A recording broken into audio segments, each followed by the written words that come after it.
prévaut du côté de Sikoum. Nous sommes dans le département de la Sanaga-Maritime. Ce charnier qui a donc été découvert par les populations. Il faut noter que tous ceux qui ont effectivement laissé croire et comprendre dans leur reportage que ce charnier avait été découvert par les forces de maintien de l'ordre ou même encore par la gendarmerie nationale, il faut dire aux populations que c'est un mensonge du siècle. Les populations ont découvert ce charnier justement dans la ville, je veux parler à Sikoum, dans le département de la Sanaga-Maritime. Pour être au même niveau d'information, notre envoyé spécial Jordan Djoussoufo-Mekong a donc effectué une descente de ce côté dimanche dernier pour s'enquérir de la situation afin de relayer la très bonne information. Je vous permets de regarder cet élément. On va se retrouver derrière pour enfin la décrypter ou le décrypter, l'analyser pour le bonheur de tous. On est resté pendant 7 ans. L'enfant qu'on voulait avoir, c'est l'enfant qui est dans le ventre. Sikoum, un village où il fait désormais peur. On trouve des cadavres. Ce n'est pas un problème d'aujourd'hui. Dans cette localité située dans la Dibamba, les agressions se multiplient au quotidien. Papa, pardon. Comme vous voyez là, ne me tuez pas. Pardon, ne me tuez pas. J'ai 25 000 ici. Prenez les 25 000 là et mon téléphone et la moto, partez avec, pardon, laissez-moi. Ils ont commencé à le torturer. Une situation qui endeuille des familles qui vivent dans l'effroi. On a sauvé 2 survivants et trouvé 3 morts en route. Plus mon enfant, ça fait 4. Et quand on a l'autorité, ça. Donc je veux que le gouvernement met l'œil sur ça. Les forces de maintien de l'ordre, au courant de la situation, sont interpellées. Il faut qu'il y ait une patrouille qui rôde ici, en route. Qui rôde ici. À partir de 20h. Mais ils apportent aussi les gens ici, même dans la journée. On doit terrasser les deux séparés. Nous savons que quand nous sommes en danger. Nous savons. Je dis, ceux qui dirigent le pays ne font pas correctement leur travail. C'est tout. Sikoum, dans la Sanaga-Maritime, un village qui vit dans l'effroi.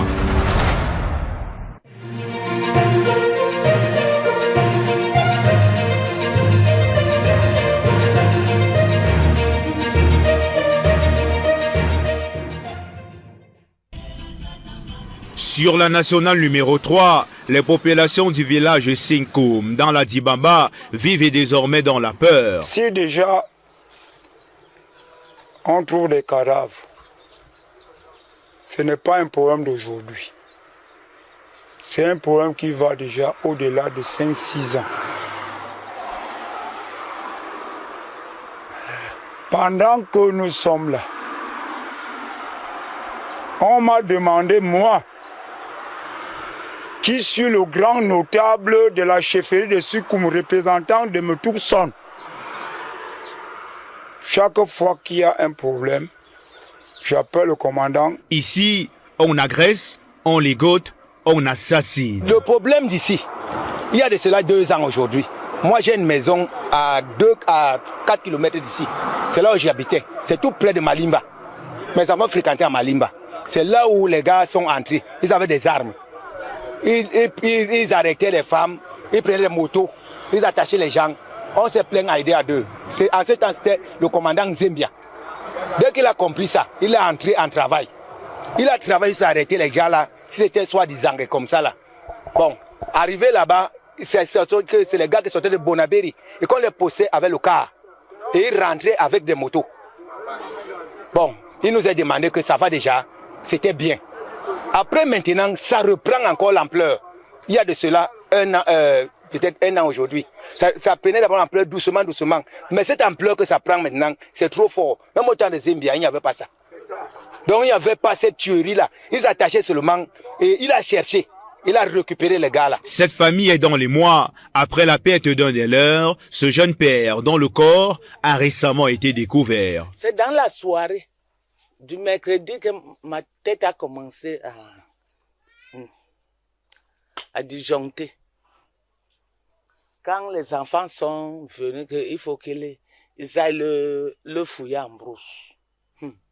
On fouille, on ne le voit pas. Jeudi matin, j'ai dit qu'on ne sait jamais, comme le monde est ce qui est. Je m'en vais aussi à Ekité, parce qu'on m'a dit que c'est à Ekité qu'il était. Je m'en vais sur les tombes de mes parents, pleurer. Que même s'il est mort, qu'on lui met là-haut, je vais lui voir. J'enterre. Même s'il est comment. Je me suis levé ici avec l'une de mes enfants. On est parti à Ekité. Partout. J'ai trouvé que ma famille d'Ekité et les amis d'Ekité, ils sont en train de fouiller porte à porte sur la ligne qu'il est passé. Je suis tombé sur les tombes, j'ai pleuré. L'heure est arrivée, je me suis levé. Prendre la moto pour rentrer. Dès que je suis arrivé à la maison, les enfants ont encore dit qu'il faut qu'ils aillent encore faire la dernière fouille pour voir si c'est lui. On a vu Mouna. Je cours. Je pars vers lui. Je dis, hein? Il me dit qu'on a vu Mouna. J'ai soulevé mes mains en l'air. Il dit, bon, les ancêtres aussi parlent. Parce que l'endroit où on a fouillé sans mourir, quand je suis parti pleurer, sans faire 30 minutes, on a vu l'enfant. Ici, les populations vivent dans l'effroi et témoignent. Moi, j'ai une vieille moto, je puise l'eau à boire à l'Océlerie. Je vous assure, quand il est 18h30, je garde ma moto à Edea. C'est pas une affaire nouvelle. Vous voyez, il y a une barrière.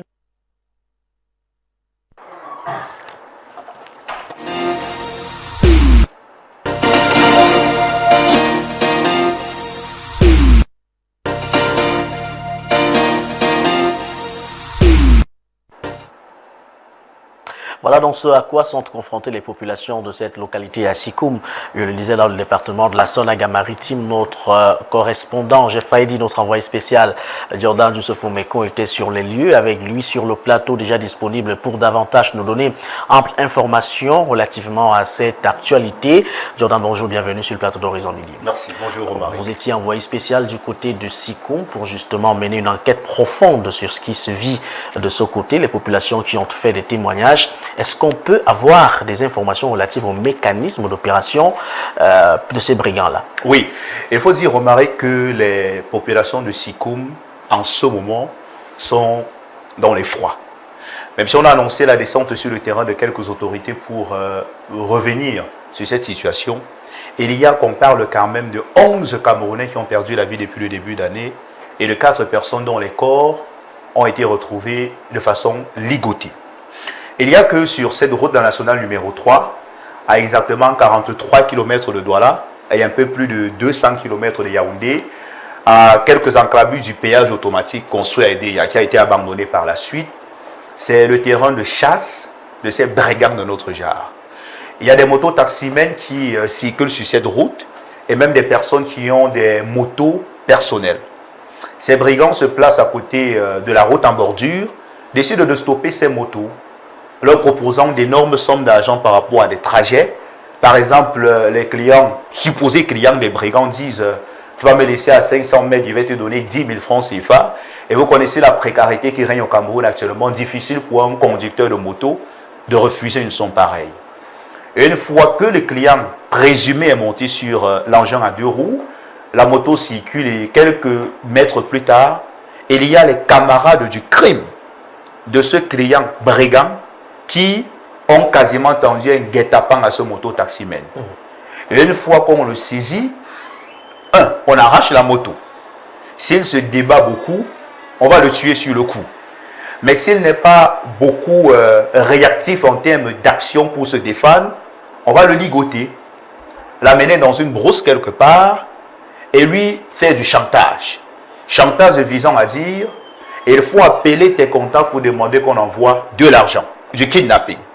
Au fur et à mesure que les appels sont faits, ce sont les tortures, les sévices corporels qui sont visibles sur ces quelques victimes-là. Quels sont les éléments factuels qui ont conduit justement à la découverte de ce charnier? Oui. On a vu en image l'individu, un jeune, qui justement a été ligoté. Certainement, il y a des éléments qui ont conduit à la retrouvaille de celui-là dans cette forêt. Tout à fait. Parce que dans la foulée, donc, avec le modus operandi que je viens de décrire, il y a une famille où il y a un jeune âgé de 40 ans par là qui a été également tué dans la même mouvance. lorsque le jeune homme, on n'a peut-être pas eu le temps de le voir, mais en tout cas, les Camerounais qui vont regarder l'intégralité de ce reportage auront plus de détails sur le sujet. Il y a donc ce jeune qui a pris la moto, quittant nuitamment de son domicile situé à Edéa toujours, non, à Sekoum, pardon, dans la Dibamba, dans le département de la Sananga-Maritime, pour aller de nuit acheter les médicaments à son épouse, qui est enceinte en ce moment. Elle est déjà veuve. À cette époque-là, elle était encore mariée à ce monsieur. Dans la nuit, donc, nous sommes là vers le 11 ou le 10 février par là. Il a pris la moto nuitamment pour aller. Elle est déjà veuve parce que son mari. Parce qu'il est mort. Voilà. Oui, le monsieur, on l'appelle Thomas. Il est décédé. D'accord. Et mort dans ces circonstances-là. Oui. Et donc, pour revenir sur la découverte des corps, la découverte s'est passée de cette manière. Lorsque le monsieur a donc pris la moto pour aller acheter les médicaments à son épouse, dans la nuit, vous savez, les femmes enceintes avec les problèmes qui peuvent arriver, il est important de les résoudre directement. Il a pris la moto, il s'est déplacé, et une fois allé en ville, il n'est plus jamais revenu. Les frères avec qui il vit dans la maison ont commencé à peut-être soupçonner, hein, ils le disent dans le reportage, qu'il serait peut-être parti retrouver une conquête, mais ce n'était pas le cas.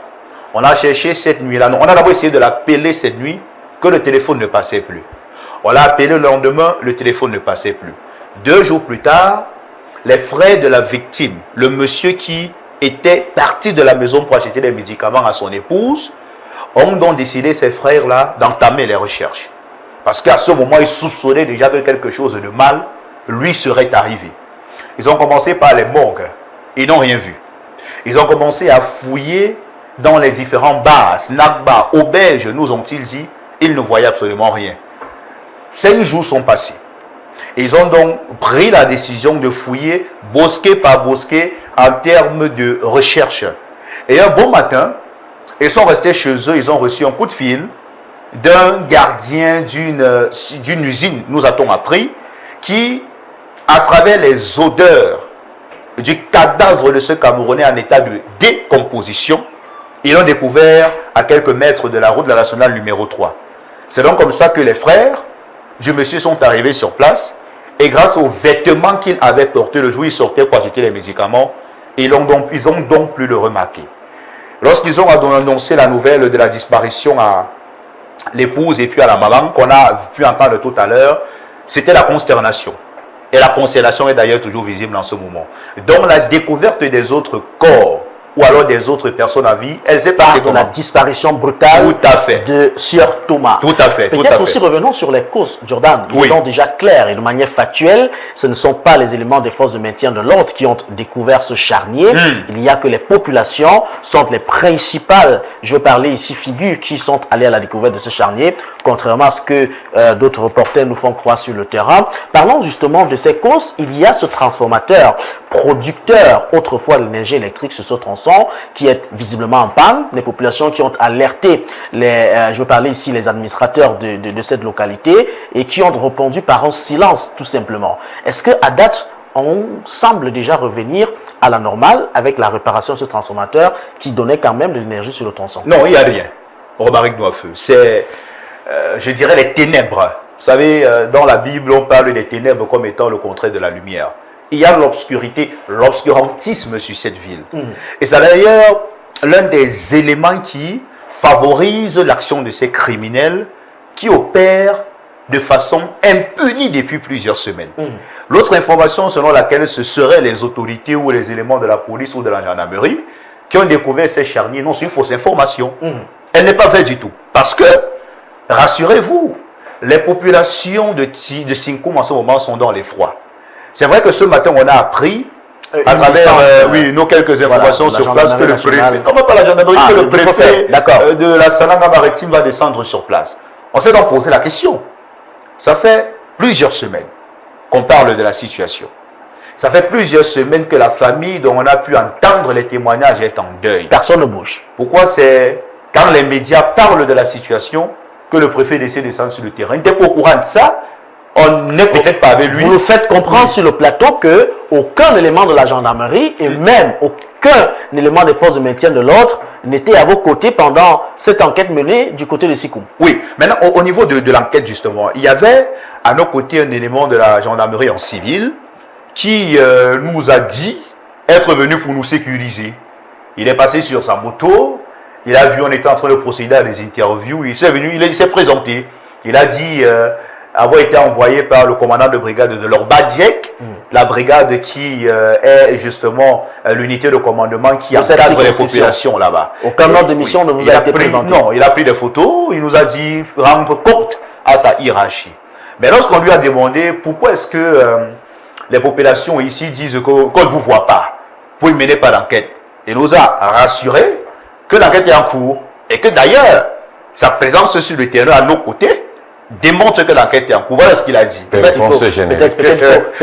son nom suffit. Sauf que, bon, il n'a pas retenu son nom. Voilà, oui, il n'a pas retenu son nom parce que, bon, forcément, ça ne m'intéressait pas beaucoup de connaître comment est-ce qu'il s'appelait parce que les populations, en tout cas, s'il y a quelque chose à retenir, ce que les populations ont dit, c'est que elles ont émis les difficultés auxquelles elles sont confrontées aux autorités et elles n'ont rien entendu venant de ces autorités-là.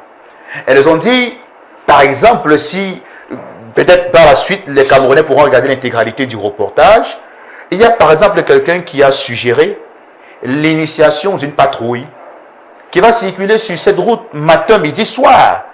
Le modus operandi est celui que j'ai expliqué tout à l'heure. Tout à fait. Ça veut dire que s'il y a une patrouille de la gendarmerie qui circule dans la nuit, il sera quasiment impossible pour ces brigands de procéder à ces actions là-bas. Où est donc la patrouille? Ce sont les interrogations que nous formulons, qui ont d'ailleurs été évoquées par ces populations. Donc, les découvertes ont été faites par les populations parce que lorsque les frères de Thomas étaient en train de le chercher après sa disparition, dans la mouvance, il y a donc des corps qui ont été découverts, il y a des personnes qui ont été découvertes, et tenez-vous bien, il y a des corps au Marais Noir qui ont été découverts en état de décomposition. Le déplacement même de ces personnes qui tombent de la brousse pour leur domicile ou alors leur terrain, pourquoi les enterrent dignement n'était pas possible. Alors ce que nous retenons jusqu'ici, on les a enterrés sur place. Voilà, juste sur place. Oui. Et nous avons vu des tombes de fortune qui ont été creusées à quelques mètres des endroits où les squelettes humains ont été découverts. Vous imaginez, nous qui sommes allés sur le terrain plusieurs jours après la découverte de ces cadavres-là, les odeurs des morts étaient toujours perceptibles. Vous nous rassurez quand même jusqu'ici que pendant cette enquête, le nom du très emblématique, le colonel Jean-Émile Mbankui, n'a pas été cité par qui que ce soit du côté de Sékoum. Non, il s'agit, je me permets de le dire, de la manipulation. D'accord. Parce que, vous savez, nous sommes dans un contexte électoral précis où, par rapport à une information, chacun essaie de tirer la couverture de son côté. Il n'en a absolument rien.